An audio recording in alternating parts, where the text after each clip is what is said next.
예, 대서장 149번째 시간입니다. 59. 황문사 절부에 대한 답서. 편지와 더불어 여러 가지 많은 말씀을 받았습니다.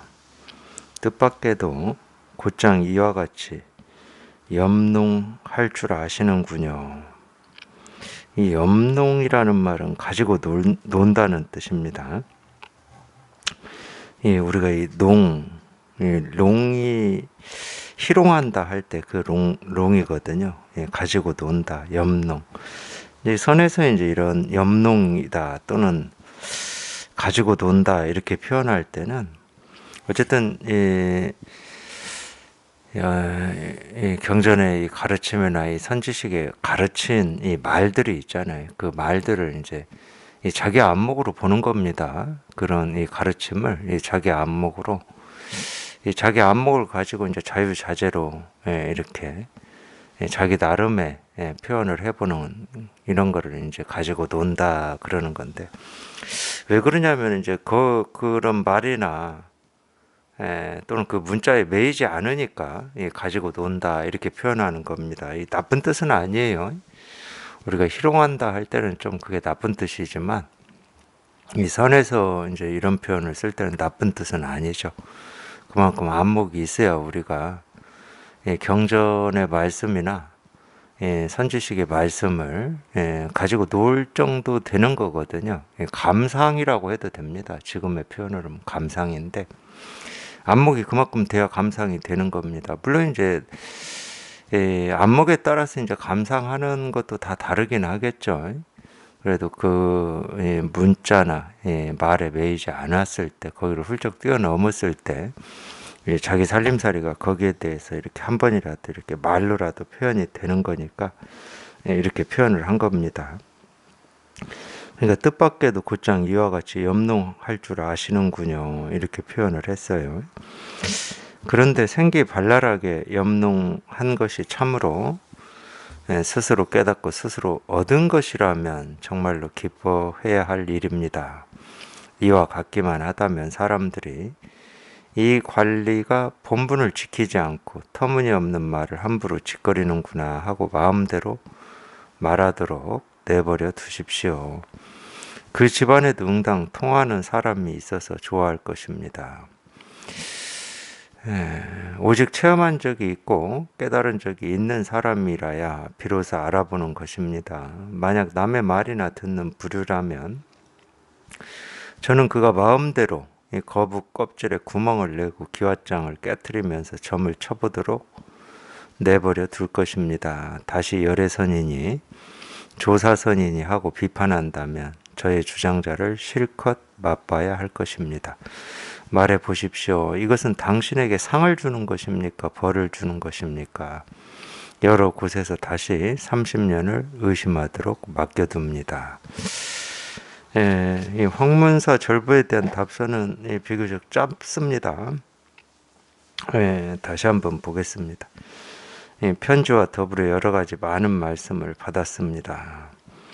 뜻밖에도 곧장 이와 같이 염농할 줄 아시는군요. 그런데 생기발랄하게 염농한 것이 참으로 스스로 깨닫고 스스로 얻은 것이라면 정말로 기뻐해야 할 일입니다. 그러니까 자기 안목에서 나온 거다 그러면은 그렇죠.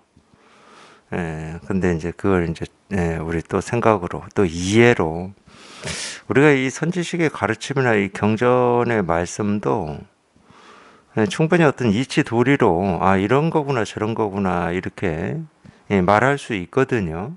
그렇게 말하는 거는 전부 이제 생각으로 헤아려서 하는 말이니까 그거는 다 분별이고, 그런 생각 없이 이게 이제 결국은 이제 우리가 이 실상이라고 하는 이 진실과 이제 방편에 관한 안목인데, 우리가 실상이라고 하는 거는 말로 표현할 수가 없죠. 이 한마디도 실감이 되려면은 자기 스스로가 이제 이 실상을 체험했다고 다 이렇게 처음부터 되지는 않아요.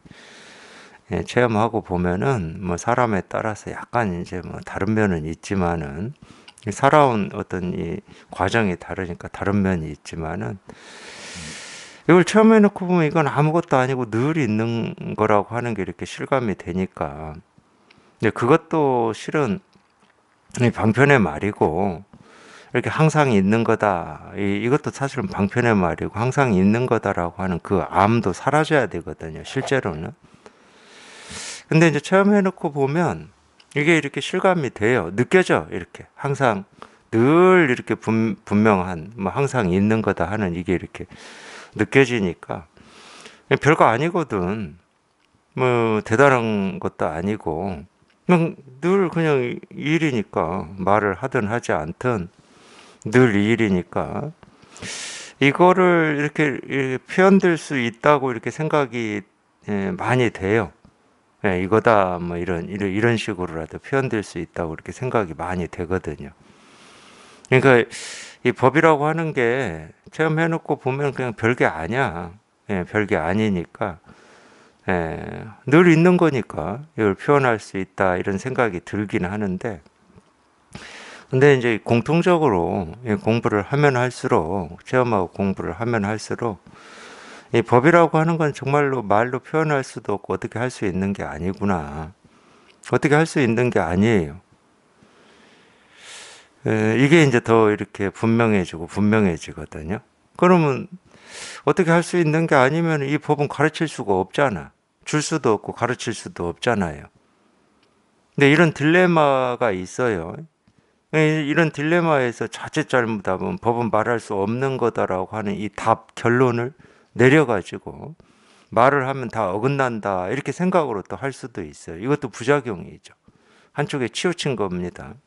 이 딜레마가 있다니까. 그 딜레마를 저희가 한번 겪어봐야 석가모니 부처님이 새벽 하늘에서 반짝하는 별빛을 보고 깨달으시고 이건 어떻게 할 수가 있는 게 아니구나 하고 문을 잠그고 어디에는 뭐 49일이라고 그러고 어디에는 뭐 50 며칠 계셨다고 그러는데 그 며칠은 중요한 게 아닙니다. 그 며칠 만에 이게 다 되는 건 절대 아니거든.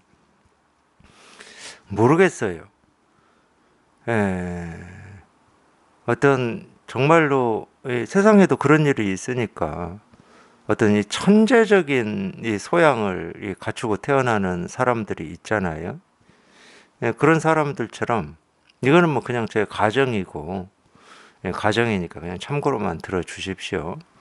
이 공부에 천재적인 소질이 있는 사람이 있어가지고 이 실상을 체험하자마자 며칠 만에 석가모니 부처님처럼 그렇게 법을 설할 수 있다. 그런 일이 제가 불가능하다 뭐 이렇게 단정을 못 합니다. 가능하다고도 제가 단정을 할 수가 없어요. 왜냐하면 제 경험으로는 그게 가능하지 않거든. 절대 가능하지가 않아요. 그래서 석가모니 부처님이 어쨌든 이건 어떻게 말로 할 수 있는 게 아니구나 하고 문을 걸어 잠그고 이제 말을 못 하셨듯이 그러다가 하늘세계에서 누가 내려와 가지고 어쨌든 중생 구제를 해야 된다 뭐 이랬다고 하죠. 그래서 이제 처음으로 나가서 이제 이 법을 설했다고 그러시는데 그게 사실은 딜레마거든요. 법은 말하면 어긋나. 말할 수가 없어. 근데 이제 깨닫고 보면은 모든 중생이 열애의 공덕과 지혜를 다 갖추고 있고 스스로 이걸 다 쓰고 있어요. 이게 전제되지 않으면은 깨달음이라고 할 수가 없어요. 그러니까 중생이 본래 어리석다. 어리석음밖에 없다. 그럼 그걸 구제를 어떻게 합니까? 본래 어리석은데. 어리석은 사람을 어떻게 구제를 해요? 어리석은 사람을 어떻게 지혜롭게 그걸 어떻게 만들어? 뭐 학교 교육도 아니고. 모르겠어요. 학교 교육에서도 그게 되는지 안 되는지는 저는 모르겠지만. 근데 그게 아니에요. 누구나 다 부처야. 열애의 지혜와 공덕을 자기 스스로 다 갖추고 있고 다 쓰고 있어. 조금도 부족함 없이. 근데 희한하게 자기가 중생인 줄 알고 중생 노릇을 하고 있어요. 그러니까 안타까운 겁니다. 우리가 태어날 때부터 부족한 존재이고 뭔가를 막 애써 닦아가지고 뭐를 해야 되는 사람이다. 그러면 세속의 삶으로 그냥 다 살아면 된다니까. 세속은 부족한 걸 메꾸고 더 나아지기 위해서 애쓰고 노력하고 교육도 받고 경험도 하고 뭐 공부도 하고 이러잖아요. 더 이상 뭐가 필요해? 그렇게 해서 더 나은 삶을 살면 되는 거잖아. 근데 그게 아니야. 누구나 다 깨달아 있고 부처로 살고 있고 이 열의 공덕과 지혜를 다 갖추고 있는데 희한하게 자기 스스로만 이 허망한 생각을 집착해 가지고 자기가 그게 허망한 생각이에요. 자기가 중생이라고 착각하는 그 생각이 허망한 생각이야.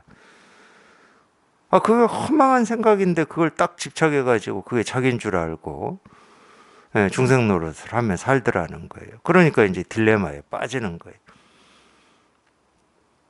이걸 어떻게 이거를 좀 네가 본래 부처다라고 이렇게 가르쳐는 줘야 될 거 아니에요. 근데 네가 본래 부처다 하는 이 말도 말이기 때문에 이 진실은 아니야, 진실은. 진실일 수는 없어. 그게 실상일 수는 없어. 그러니까 처음에는 이제 그런 딜레마가 그래서 있는 겁니다. 말할 수 없는 거를 말을 해서 중생의 병을 치료한다 하는 거는 이제 거기서부터는 이제 우리가 방편이라고 그러는데 이 말할 수 없는 걸 말을 하고 있으니까 방편이죠. 근데 본래 병이 없는데 병을 치료하는 거니까 그것도 방편이지. 병이 있어서 병을 치료하는 건 방편이 아니에요. 사실인 거지. 아픔이 있어서 아픔을 치료하는 건 방편이 아니야. 사실인 거지. 근데 병이 없는데 병이 있다고 착각하고 있는 그 병을 치료해야 되니까 방편인 거예요. 그러니까 방편의 말은 사실은 가짜 말이죠. 그 환상을 환상으로 없애주는 그 중생의 환상을 가지고 없애주는 거니까 가짜 말이죠. 그래서 이 진실과 이 실상과 방편을 눈을 갖춰야 되는 겁니다. 그래야 중생이 병이 있다 없다에 내가 매이질 않아요. 병은 본래 없다니까. 병이 있다고 착각하는 거야. 그 착각 때문에 중생의 병을 얘기하고 중생의 어리석음을 깨달은 사람들 이 얘기를 하는 거예요. 근데 중생의 어리석음 깨달음을 얘기해 봐야 거기에 무슨 깨달음이 있고 어리석음이 있고 병이 있는 게 아니야. 가짜라니까, 가짜. 도깨비하고 똑같은 거예요. 술 취한 사람이 도깨비라고 착각해가지고 도깨비하고 씨름하는데 네 눈앞에 있는 도깨비는 도깨비가 아니야 이러고 있는 거하고 똑같은 거라니까. 그러니까 그 도깨비라는 얘기를 제가 하잖아 이렇게. 그 도깨비라는 말은 가짜라니까. 도깨비라고 할 게 본래 없는데 도깨비니 아니니 또 이 얘기를 하잖아요. 그 도깨비 아니야 이렇게 얘기하잖아. 도깨비는 본래 없는데. 그게 있다 없다야. 있느니 없느니 이렇게 유무. 걔한테도 불성이 있습니까? 없다. 있습니까? 있다. 그게 유무야. 그건 다 가짜의 말이에요. 가짜의 말. 진짜는 이거라니까. 진짜는 이거야. 이거 하나 가르치려고 그 가짜 말을 가지고 이거 하나 가르치려고 그러는 거예요. 이거. 그러니까 이 눈이 딱 잡혀야 돼요. 그래야 이 어떤 우리가 이 본성이라고 하는 이 법, 이 깨달음 실상에도 속지 않고 이 중생의 병, 이 모습에도 속지를 않아요. 이 모습이 무슨 허망하고 진실한 게 아니야. 우리가 보고 듣고 느끼고 경험하는 이 현상 세계가 무슨 병 들어 있는 것도 아니고 허망한 것도 아니고 가짜도 아니고 그러니까 그런 걸로부터 속지를 않게 돼. 그러니까 중생의 병이 있다 하는 입장에서 보면 이 세상은 차별 세상이지. 병이 있는데 어떻게 차별 세상이 안 될 수가 있겠습니까? 그러니까 병이 없는 가운데서 병을 얘기하고 어리석음이 없는 가운데서 어리석음을 얘기하는 거지. 어리석음이 있어서 어리석음을 얘기하고 병이 있어서 병을 얘기하는 게 아닙니다. 하여튼 이 눈이 딱 갖추어져야 되는 거야. 이 공부를 하시면. 이게 이제 실상을 보는 눈, 이 방편을 보는 눈이에요. 그래서 방편에도 속지 않고 이 법에도 속지 않아. 법에도 머물지 않고 방편에도 머물질 않아요. 그냥 오로지 그냥 이 일, 그냥 이거 하나. 이제 이 눈이 갖추어지면 부처님의 이 가르침이라고 하는 이 경전, 이 선사들의 가르침이라고 하는 어떤 이 선어로 이제 이게 보이죠. 보입니다. 밝다고 표현을 해야죠. 밝아요. 뭘 얘기를 하고 있는 건지가 이렇게 밝아요. 이걸 가르치면서도 뭘 얘기하고 있는지가 밝아져.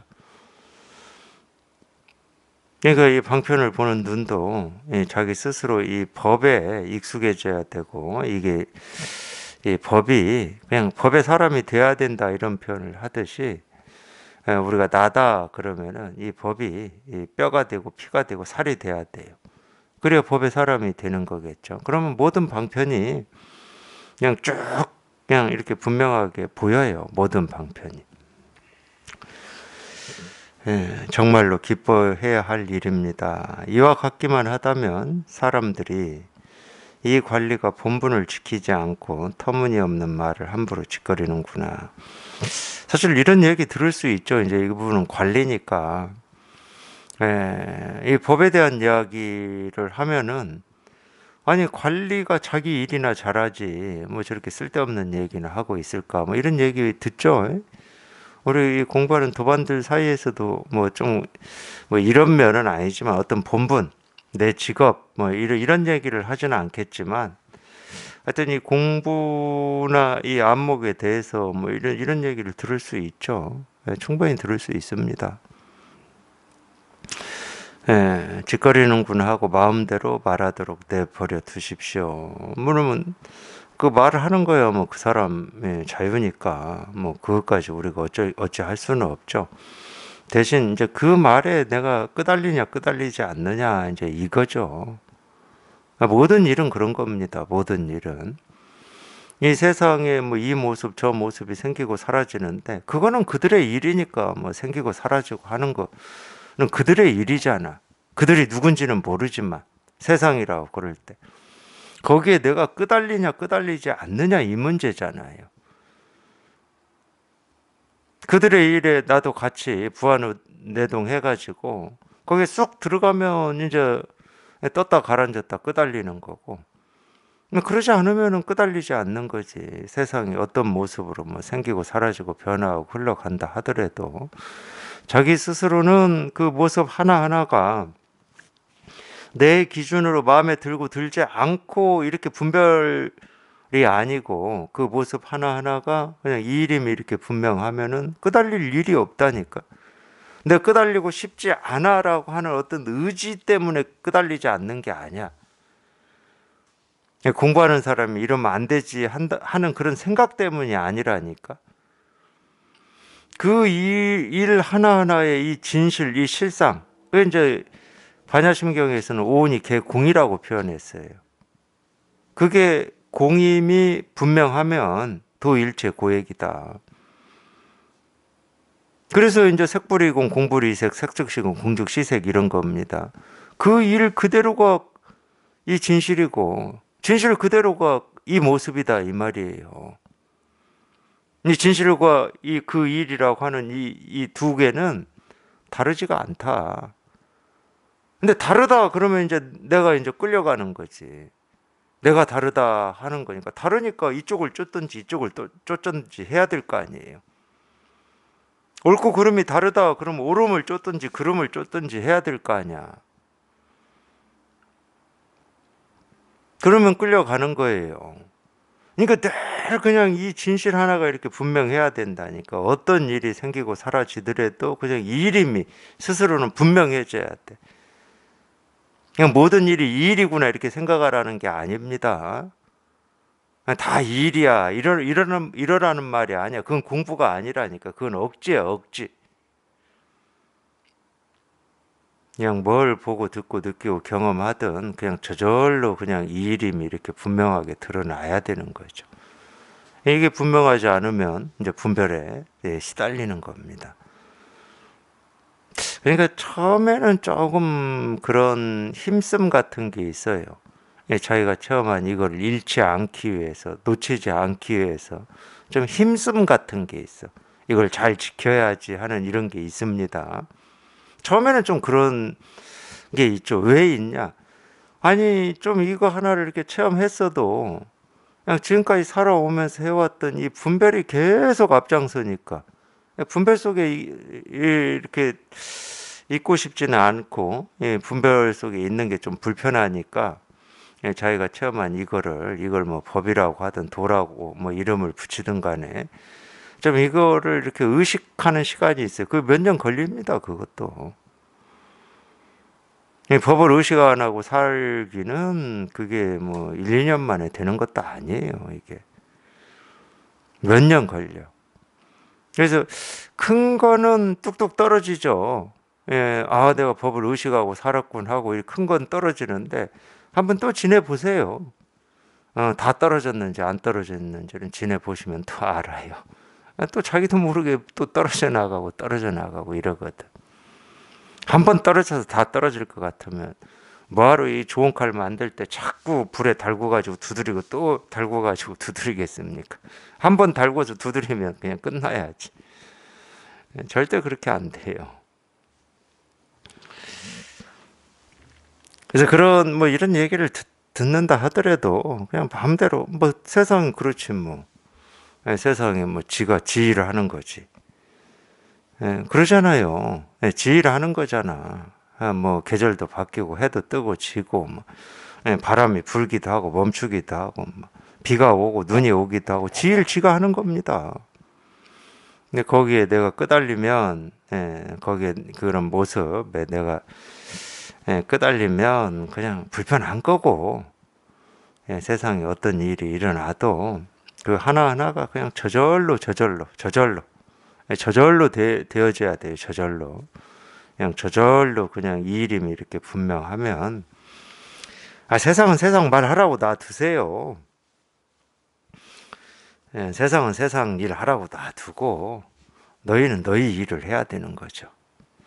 세상이 세상 일 하는 거지 뭐. 세상이 내 일 해줄까요? 우리는 우리 일을 해야 되는 거예요. 우리 본분을 이걸 본분이라고도 하죠. 이 본분을 잘 지키고 있어야죠. 이 본분을. 그 집안에 응당 통한 사람이 있어서 좋아할 것입니다. 오직 체험한 적이 있고 깨달은 적이 있는 사람이라야 비로소 알아보는 것입니다. 만약 남의 말이나 듣는 부류라면 저는 그가 마음대로 이 거북 껍질에 구멍을 내고 기와장을 깨뜨리면서 점을 쳐보도록 내버려 둘 것입니다. 중국에 오래전에 뭐 이 점칠 때 이렇게 했다고 그러죠. 이 거북 껍질에 구멍을 내서 그런 기와장 깨뜨려서 이 깨진 기와장 조각이 뭐 어떤 조각이냐 뭐 이거에 따라서 이렇게 기륭 화복을 이렇게 점을 쳤나 봅니다. 좀 비슷할 것 같은데 지금도 우리 이렇게 점치는 분들 중에 동전 이렇게 던져서 동전에 뭐 뒤집어지고 펴지고 뭐 어떤 형태로 나오느냐에 따라서 이렇게 점치는 경우도 있고 뭐 쌀 이렇게 던지는 경우도 있고 이러잖아요. 좀 비슷한 겁니다. 이게 옛날부터 이랬어요. 수천 년 전부터.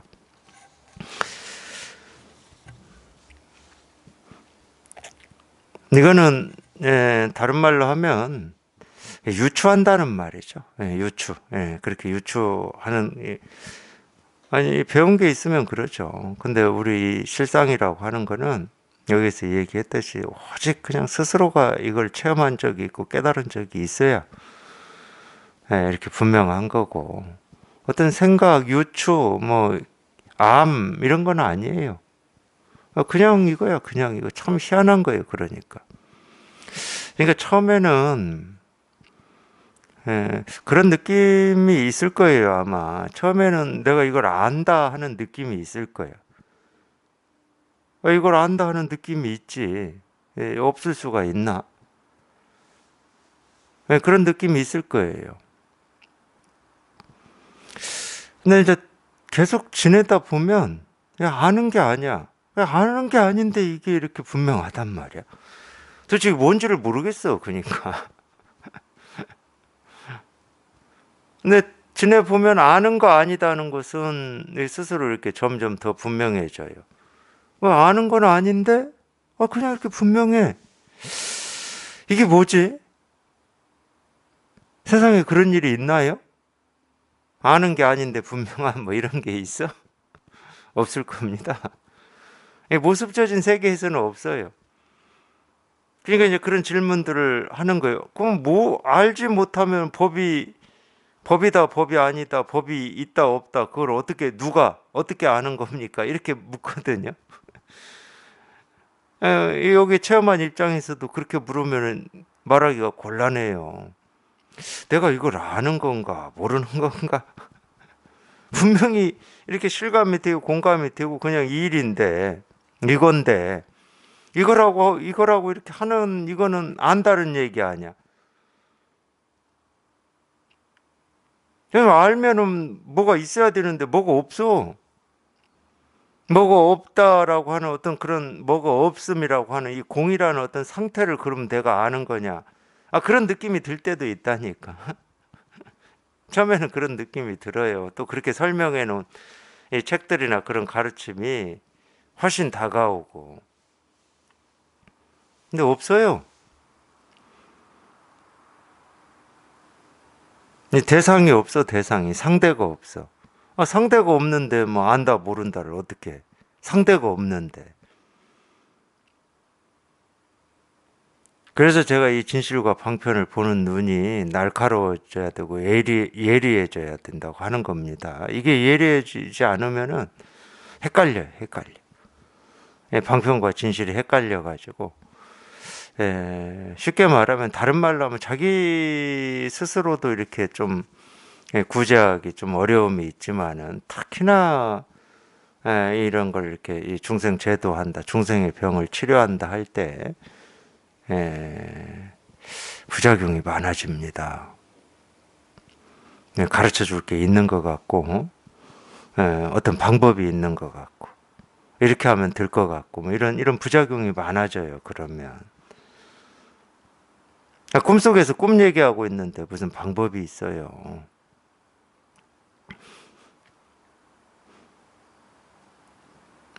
그러니까, 뭐, 아는 건 없어. 왜냐하면 대상이 없으니까. 법이라는 대상이 없고, 도 깨달음이라고 하는 상대가 없는데 뭘 알아, 알기는. 근데 늘 이렇게 분명하단 말이야. 늘 이렇게 분명해요.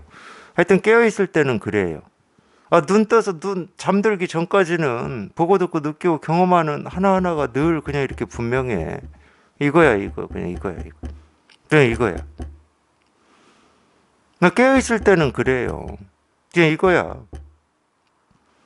그냥 자기 스스로도 자기가 직접 이거 하나를 이렇게 체험하고 여기 이렇게 한번 통해봐야 되는 거예요. 뭐 안다 모른다 그런 건 모르겠고 그런 건 신경도 쓰지 마시고 그러면 누가 아는 거냐 그런 쓸데없는 신경 쓰지 마십시오. 뭐 누구고 뭐 누구가 있고 없고 그런 걸 뭐 신경도 쓰지 마셔.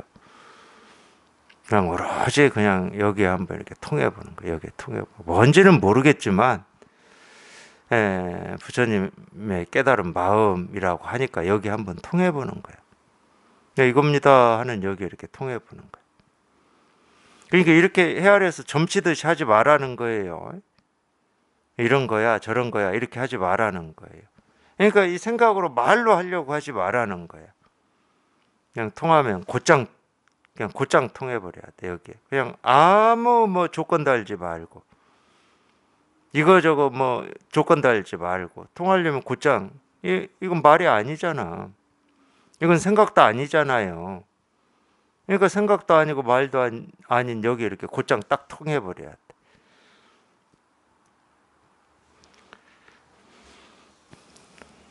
다시 열애선이니 조사선이니 하고 비판한다면 저의 주장자를 실컷 맛보아야 할 것입니다. 말해보십시오.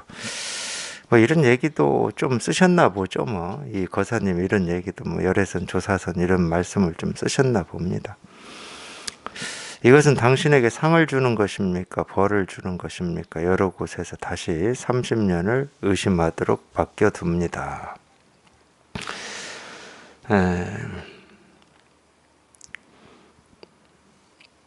넘어가죠. 60 손지연에 대한 답서. 금강경을 고쳐서 보여주신 것을 받았으니 한번 함께 기쁨을 누리는 행운을 얻었군요. 근래 사대부로서 공처럼 기꺼이 마음을 불교 경전에 두는 자도 실로 드뭅니다. 뜻을 얻지 못하면 이렇게 믿을 수가 없으며 경전을 보는 안목을 갖추지 못하면 경전 속의 깊고 묘한 뜻을 엿볼 수가 없으니 참으로 불꽃 속에서 피어나는 연꽃과 같습니다. 그런데 자세히 오래도록 맛을 보다 보니 의문이 없지 않습니다. 공께서는 여러 훌륭한 스님들을 꾸짖기를 번역에서 진실을 잃고 본래의 참됨을 혼란시키는 데 빠졌으며 문장과 구절을 더하고 빼서 부처님의 뜻에 어긋났다고 하셨습니다. 또 말씀하시기를 처음 금강경을 읽을 때부터 그 잘못됨을 깨닫고 정본을 찾아서 그 잘못을 바로잡으려고 하였으나 거짓에 익숙한 지가 이미 오래되어서 하나같이 덮어놓고 남의 의견을 쫓는 것들 뿐이었는데 서울에 있는 대장경의 판본을 얻어보고서야 비로소 의지할 근기를 가졌고 다시 친친부착의 논송을 연구해 보니 그 뜻이 꼭 들어맞아 드디어 얼음이 녹듯 의심이 없어졌으며 나아가 장수와 고산 두 스님은 모두 엉구에만 의지하여 뜻에서 어긋났다라고 하셨습니다. 모르겠습니다만 공께서 이렇게 비판할 수 있으려면 반드시 6조에 한역된 금강경의 산스크리트 원본을 자세히 살펴보고서 여러 스님들의 번역에 있는 오류를 모두 파악하여야 비로소 얼음이 녹듯 의심이 사라질 것입니다. 산스크리트 원본도 없으면서 성급히 짐작하여 성인의 뜻에 칼질을 한다면 원인을 부르면 결과가 따라오듯이 성인의 가르침을 비난하면 무간지옥에 떨어진다고까지는 아직 말하지 않더라도 아는 사람이 공의 글을 본다면 공이 여러 스님들의 허물을 점검했듯이 도리어 그 점검이 공에게 돌아올까봐 염려스럽습니다. 옛사람이 말했습니다. 사귄 지 얼마 되지 않았는데 깊은 이야기를 하는 것은 허물을 불러오는 길이다.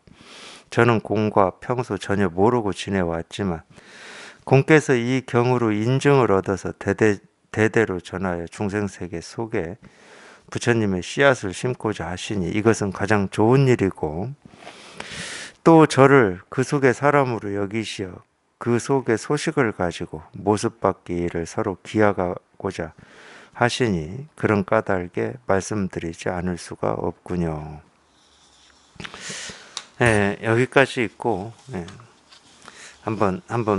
다시 한번 보겠습니다. 이게 좀 깁니다. 길어서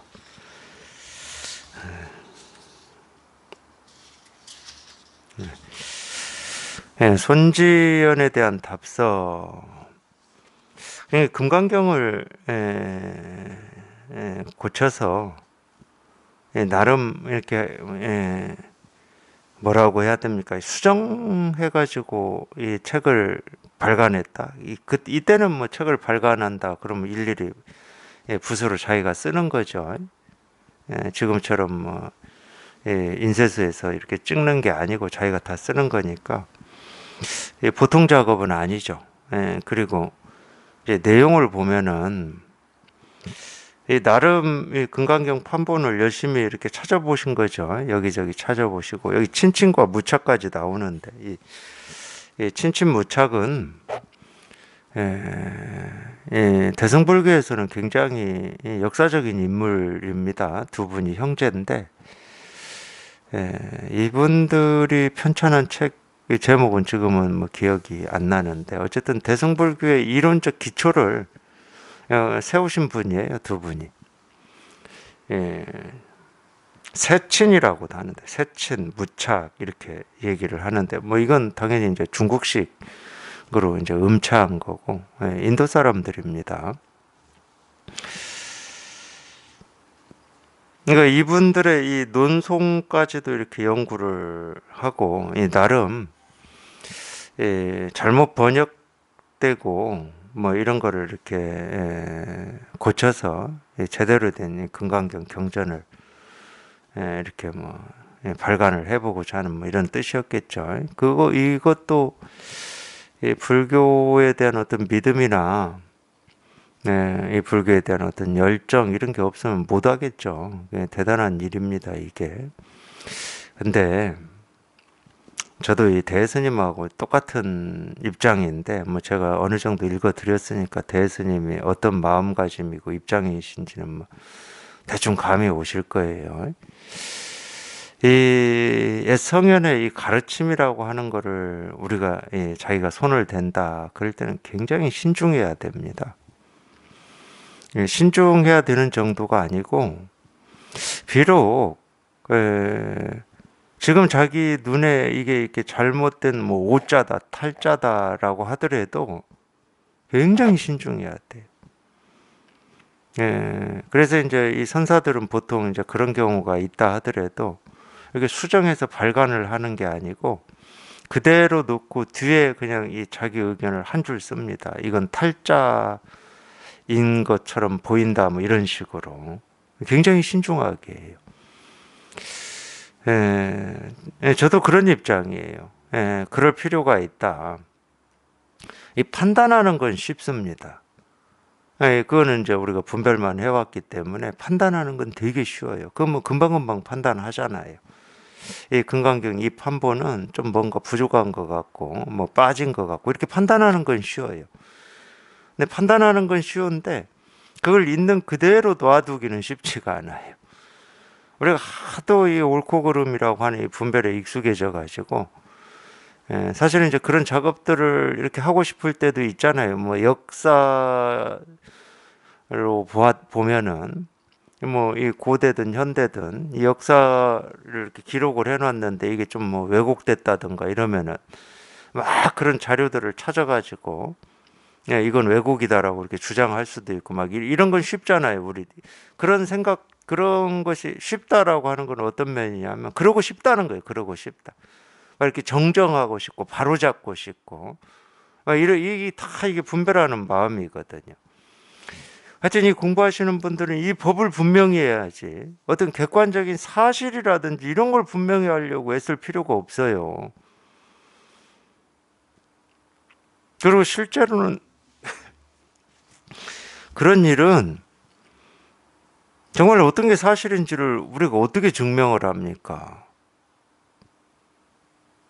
예를 들면 이런 거에 지금도 이제 참 그러니까 우리 분별심이라고 하는 게 참 희한한 건데 그러니까 이제 그분들은 소승불교라고 안 하지만은 뭐 초기 불교든 뭐 그분들 말씀대로 뭐 근본 불교라고 하든 이 공부를 하시는 분들은 아암경이라고 하는 이 아암경이 이 부처님이 직접 육성으로 설하신 가르침이다. 그리고 나머지는 전부 유경이니까 그건 부처님의 말씀이 아니니까 그거는 이제 인정을 안 합니다. 저는 이런 것도 참 저도 그런 데 관심이 많았는데 불교를 이렇게 공부를 하기 전에 이 선을 공부하기 전에는 바르지 못한 거를 이렇게 바르게 세우는 거에 관심이 훨씬 많았죠. 저도 그런 입장에 충분히 빠질 수 있었죠. 제 성향상. 부처님이 직접 설하신 거를 얘기를 해야지 왜 만들어진 거. 나중에 만들어진 거를 부처님의 가르침이라고 그걸 공부하냐. 뭐 이런 거 있잖아요. 저도 그런데 빠지기 쉬운 성향이었을 거예요. 근데 우리가 이렇게 보면은 그러기는 쉬운데 근데 그냥 어떤 사실만 좀 얘기해 볼게요. 그럼 아함경이라고 하는 게 부처님이 직접 설했던 육성의 가르침이다라고 하는 이 근거라든지 어떤 역사적인 사실을 증명해낼 수 있나요? 증명이 안 됩니다. 부처님이 돌아가시고 이제 제자들이 모여서 이 부처님의 가르침이라고 하는 걸 서로 이렇게 결집을 했잖아요. 아난이 기억한 것만 가지고 한 게 아닙니다. 아난이 기억해서 말하면 거기에 모인 제자들이 그런 적이 있다라고 동의를 하면은 이제 그거를 이제 채택을 한 거죠. 근데 그 몇 분들이 생전에 부처님이 직접 설하신 가르침이다 하고 채택을 한 그 내용이 얼마나 되겠습니까? 처음부터 지금 아함경처럼 이 책 한 권이 될 수 있겠습니까? 될 수가 없어요.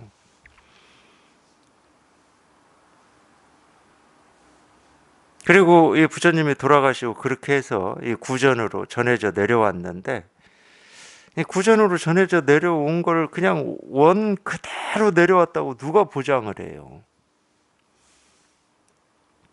어떤 것도 지금까지 제가 뭐 도덕경을 봐도 그러고 어떤 것도 시간이 지나면서 이렇게 수정이 가해지고 편집도 해지고, 수정 편집을 하면 이 수정하는 사람과 이 편집하는 사람의 입장이 거기에 들어갈 수밖에 없는 겁니다. 그리고 특히나 부처님이 돌아가시고 이제 이 불교의 이 가르침은 나중에 이제 뭐 200년, 300년 이렇게 지나면서 우리가 잘 알고 있는 이 부파불교라고 하는 게 나와요. 각 파마다 자기들이 중심으로 여기는 이 가르침을 뭐 이거다 저거다 해가지고 파가 나뉘었는데, 그러면 그쪽에 자기들의 입장이 들어갈 수밖에 없는 겁니다. 그걸 더 확대하고 그게 더 낫다고 해가지고 그걸 수정하고 편집할 수밖에 없는 거예요.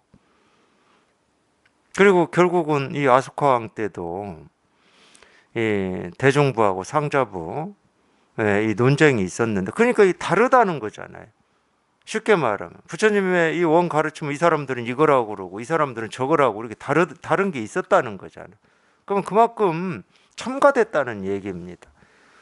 근데 아소카 왕 때 딱 이 상자부를 정통으로 인정하고 이 대종부를 이단으로 인정했잖아요. 그러면서 이제 이 가르침 이것만이 이제 부처님이 직접 하신 것이다 이렇게 된 거거든.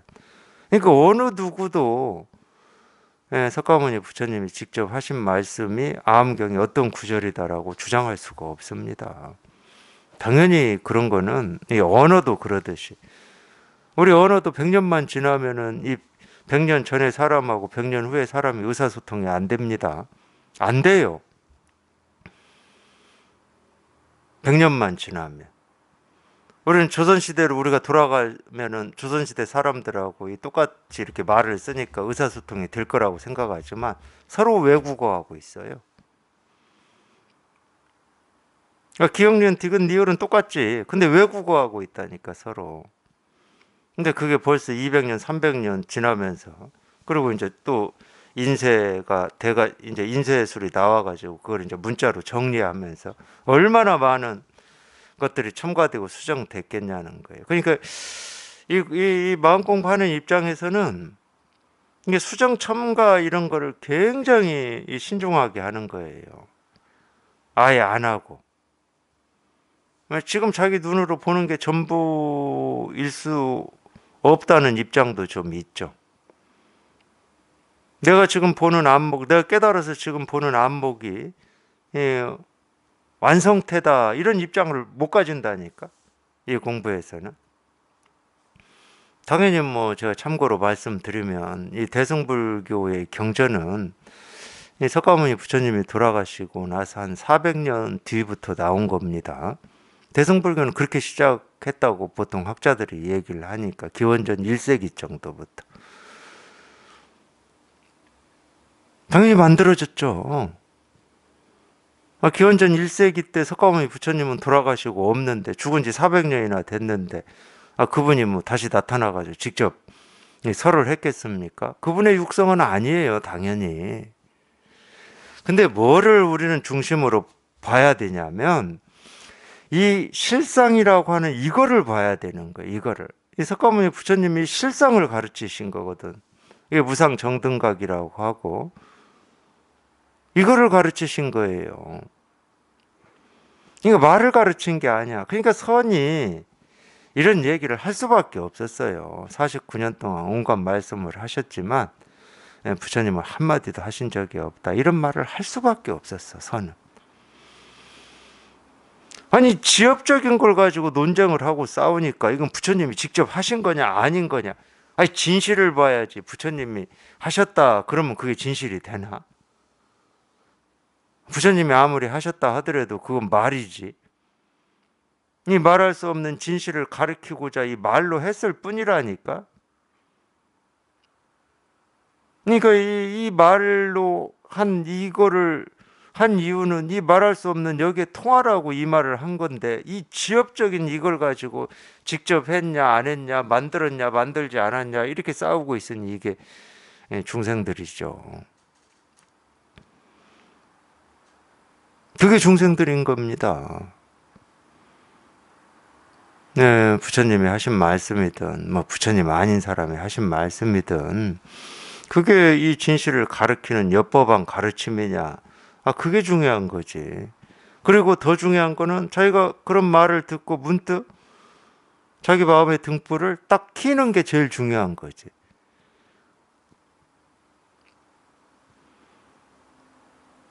그러잖아요. 그리고 또 한 가지는 뭐냐면, 저 자체적으로 그랬다고 쳐. 뭐 수정하고 편집 뭐 했다 안 했다 쳐. 그게 중국말로 번역되면서, 이 번역이라고 하는 건 굉장히 미묘한 작업이고 신중한 작업입니다.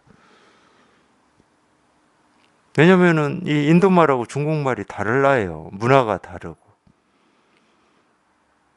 그러니까 예를 들면 이 공이라고 우리가 이 반야심경에 나오는 이 공이라는 이 말이 이 산스크리트어나 빨리어로는 뭐라고 표현됐는지는 저는 모릅니다.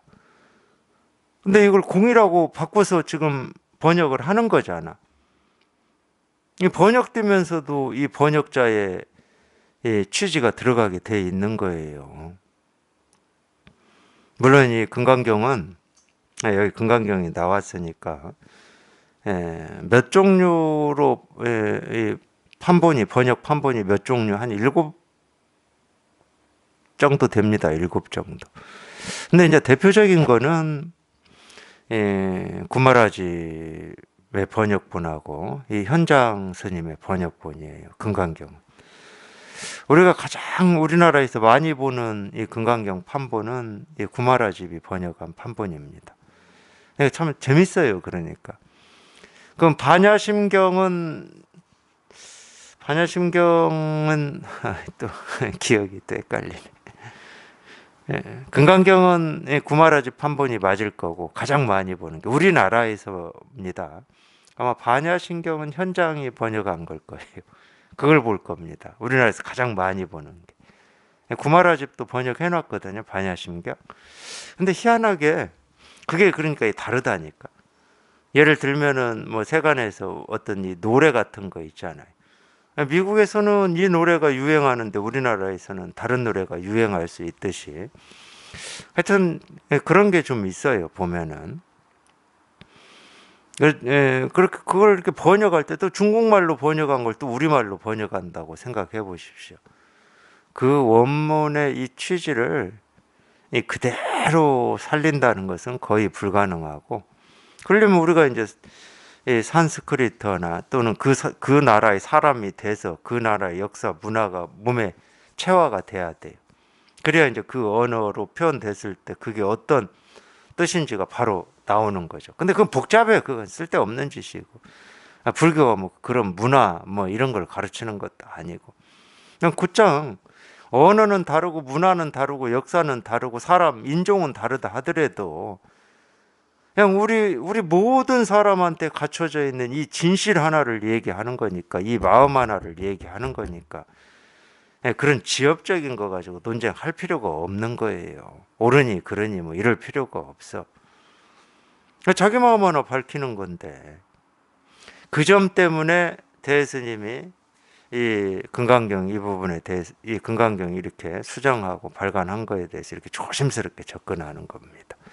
결국은 제가 다 읽어드리지는 않았지만 결국은 이 선지식의 입장에서는 네 눈이 밝아지는 그게 가장 중요한 거다. 금강경을 수정하고 편찬하고 뭐 보급하고 예를 들면 이런 거예요. 절들이 그런 절들도 있더라고요. 뭐 지장경을 뭐 만부를 인쇄해서 뭐 세상에 나눠주는 이런 거를 뭐 원을 삼아가지고 그걸 한다든가. 나쁜 일이라는 게 아니야, 그게. 우리가 경전을 보급하는 이유가 뭐겠습니까? 공부해서 자기 마음의 이 등불을 그런데 도움이 되라고 하는 거잖아. 그게 경전을 발간을 하고 보급을 하는 핵심적인 이유죠. 우리가 법회를 하는 것도 그렇고 부처님한테 절하는 것도 그렇고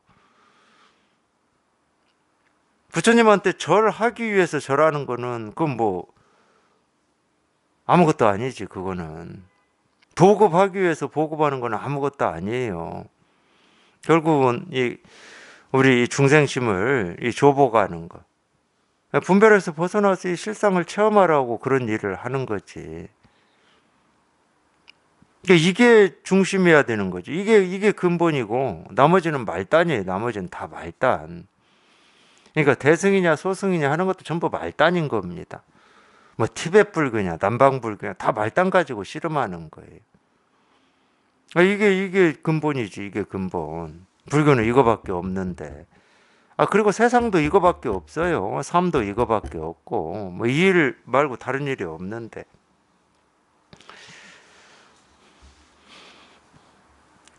그러니까 우리는 이 분별하는 입장에서는 옳으냐 그르냐가 더 이렇게 빨리 가버린다니까. 옳으냐 그르냐 이쪽으로 더 빨리 가버려요. 하냐 하지 않느냐 이쪽이 더 빨리 가버려요. 이게 이렇게 분명하냐 분명하지 않느냐는 이게 두 번째 세 번째 문제가 돼버리는 거예요.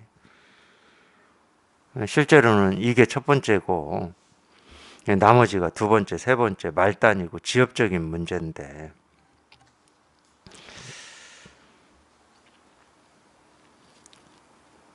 근래 사대부로서 공처럼 기꺼이 마음을 불교 경전에 두는 자도 실로 드뭅니다. 뜻을 얻지 못하면 이렇게 믿을 수가 없으며 경전을 보는 안목을 갖추지 못하면 경전 속에 깊고 묘한 뜻을 엿볼 수가 없을 것이니 참으로 불꽃 속에서 피어나는 연꽃과 같습니다. 그러니까 이제 이런 일을 우리가 이제 뭐 경전을 보급해야 될 때도 있고, 또 예를 들어서 경전이라고 하지만은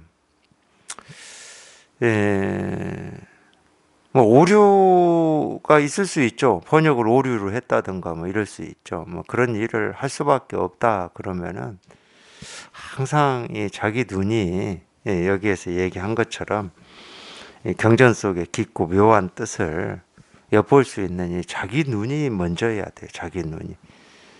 자기 눈이 갖춰졌다 이렇게 또 결론을 내서도 안 되고 늘 그런 마음이야죠. 그 얘기 하고 있는 겁니다. 그런데 자세히 오래도록 맛을 보다 보니 의문의 여지가 없지 않습니다. 이제 앞에 칭찬해놓고 일단 칭찬해놓고 일단 칭찬을 해놔야 지적을 해도 좀 부작용이 적으니까 일단 칭찬해놨어. 얼마큼 칭찬을 크게 했냐. 이 불꽃 속에 피어나는 연꽃과 같다고 했어. 이 거사님한테. 칭찬해놓고. 근데 내가 이렇게 좀 보다 보니까 좀 의문스러운 점도 좀 있긴 있습니다. 이런 거예요. 공께서는 여러 훌륭한 스님들을 꾸짖기를. 그러니까 뭐 출가한 스님을 비판해서 이런 얘기 하는 게 아닙니다. 뭐 출가한 스님을 비판하든 뭐 세상을 비판하든 다른 사람을 비판하든 뭐 거기에 무슨 뭐 스님이기 때문에 뭐 세상이기 때문에 이런 무슨 차별이 있겠습니까?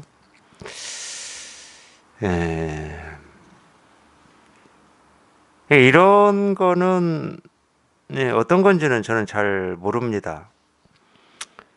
성향이 뭐 그렇게 버릇이 된 건지 아니면 이 공부라고 하는 게 그런 건지. 그러니까 이런 경우는 제 개인적인 경험만 가지고는 이렇다고 확실하게 얘기할 수가 없고, 이제 이 같이 공부하는 여러 도반들의 이 경험들도 이렇게 종합을 해보면 이게 어떤 공부하면서 생기는 일인지 그냥 뭐 우리가 이 세상을 살면서 가지고 있는 기본적인 뭐 어떤 자기만의 성격인지 이런 건 모르겠지만 어쨌든 이 상대를 좀 비난하고 잘못됐다고 얘기하고 이러는 게 굉장히 불편해요.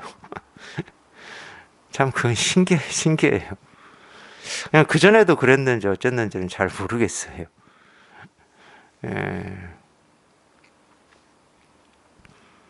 그러니까 뭐 다른 사람을, 그러니까 그 사람이 어떤 예를 들면은 어떤 이렇게 비난받고 비판받을 뭐 이 행동을 안 해서 그렇다 이런 게 아니에요.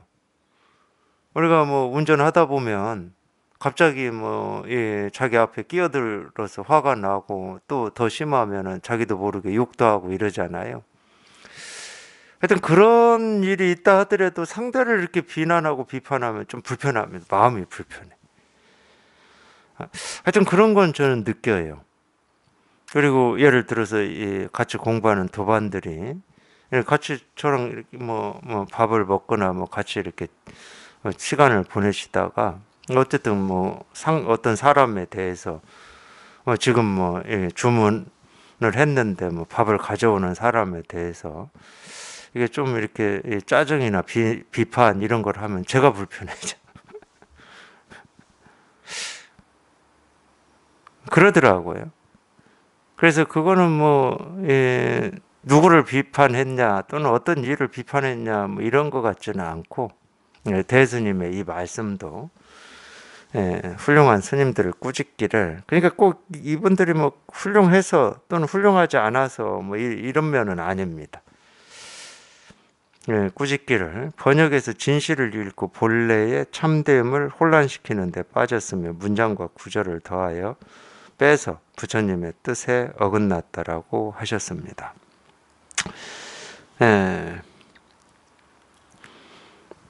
뭐 이분이 지금 편찬한 금강경이 어떤 내용인지를 저희가 모르기 때문에 또는 뭐 그 내용을 본 적이 없기 때문에 조금 뭐 이런 얘기들이 좀 거리가 있게 느껴질 수는 있지만은 쉬운 얘기가 아닌 것은 분명해요. 부처님의 뜻에 어긋났다. 물론 뭐 부처님의 뜻에 어긋났다 이 말이 꼭 어렵다고만 할 수는 없죠. 왜 그러냐면 굳이 우리가 부처님의 뜻이다 그러면 부처님의 뜻이 아닌 게 없거든요. 이 법으로만 보면은 분별하라 이 말도 부처님의 뜻이고 분별하지 마라 이 말도 부처님의 뜻이거든요. 이 법으로만 보면 그래요. 제가 뭐 손을 들든 내리든 눈 하나 깜빡하든 밥을 먹든 바람이 불든 뭐 부처님의 뜻이 아닌 게 없죠. 이제 법으로만 보면 이러는 거고 우리가 이제 또 이 분별하는 입장은 방편입니다. 이 방편은요. 저기 부처님의 뜻이냐 아니냐 가리기가 쉽지가 않죠. 방편은. 방편은 다른 말로 하면 이런 말이거든. 저 가르침이 엽법하냐 엽법하지 않느냐 뭐 이 문제거든. 저 가르침이. 엽법한 가르침이 물론 똑같은 가르침도 이 안목에 따라서 조금 우리 그런 거 있잖아요. 약국에 가보면 온갖 약이 있는데 약 중에서도 좀 좋은 약이 있고 좀 뭐 그저 그런 약이 있고 뭐 조금 하급약도 있고 이러잖아요. 좋은 약은 뭐냐? 10개 먹어서 나을 걸 하나만 먹으면 나을 수 있는 게 좋은 약이죠. 또 다른 비교를 하자 그러면은 10개 먹어서 낫는 것보다 하나 먹어서 낫는 게 훨씬 빨리 낫고 더 많이 낫고 이러면 좋은 약이라고 하는 겁니다. 그걸 이제 안목에 따라서 보이죠. 그런 거는, 그런 경우는. 근데 그게 이 부처님의 뜻에서 어긋났다. 부처님이 어떤 약을 쓰고 계신다. 이거는 좀 쉽지가 않은 문제인데, 제가 볼 때는. 제가 볼 때는 쉽지가 않은 문제입니다. 그러니까 이 말이, 그렇게 쉬운 말이 아니에요. 그런 면에서는. 근데 쉬운 말이 아닌데 너무 쉽게 이렇게 부처님의 뜻에 어긋났다고 이렇게 결론을 짓고 이러는 거죠, 지금. 또 말씀하시기를 처음 금강경을 읽을 때부터 그 잘못됨을 깨닫고 정본을 찾아서 제가 처음 읽을 때부터 그 잘못됨을 보았다. 뭐 모르겠어요. 뭐 저는 잘 모르는데 어쨌든 뭔가를 이렇게 바르게 잡으려고 하는 것 그런 시도 자체부터가 또는 그걸 이렇게 좋아하는 이 것부터가 우리 분별심에서 시작이 됐다. 이것만은 분명해요. 제가 이렇게 지내보면은. 그게 훨씬 쉽거든. 이건 맞아 틀려. 뭐 이렇게 지적하는 게 훨씬 쉽고 그렇게 판단하는 게 훨씬 쉬워요. 그대로 이렇게 둘 줄을 잘 몰라요. 근데 이제 특히 경전 같은 경우는 쉽게 수정하고 편집하고 뭐 하여튼 신중해야 돼요. 하여튼 신중해야 돼. 신중해야 된다는 말은 다른 말로 하면 자기 공부를 이렇게 분명히 하는 데가 하는 그거를 1번으로 삼아야 되고 어떤 이 가르침이라고 하는 거는 뭐 특히 됐다 그러면은 뭐 좀 그럴 수 있죠. 이렇게 변질될 수도 있고 잘못 번역할 수도 있고 오래된 거일수록 그럴 수 있어요. 근데 그쪽에 너무 신경 쓸 필요가 없어요. 그냥 오로지 이제 자기 공부에 자기 눈 이렇게 밝아지는 여기에 그러니까 경전을 보더라도 그런 입장에서 봐야죠. 자기 눈이 법문 듣는 건 특히나 그렇습니다. 법문을 듣고 자기 눈이 밝아져야지. 눈이 밝아지고 또는 이 실상에 통해야지. 법문을 잘한다 못한다 이런 평가는 아무 필요가 없다니까. 근데 우리는 거기에 훨씬 익숙해져 있어요. 하여튼 그런 면을 말씀하시는 겁니다. 제 눈에도 그렇게 보이기도 하고 좀 섣부르다. 자기 공부에 더 신경을 써야지. 이 경전이 뭐 잘 번역됐니 못 됐니 여기에 중점을 두어야 될 필요가 없는 거죠. 하여튼 오늘은 뭐 이것 때문에 이런 얘기 많이 했습니다.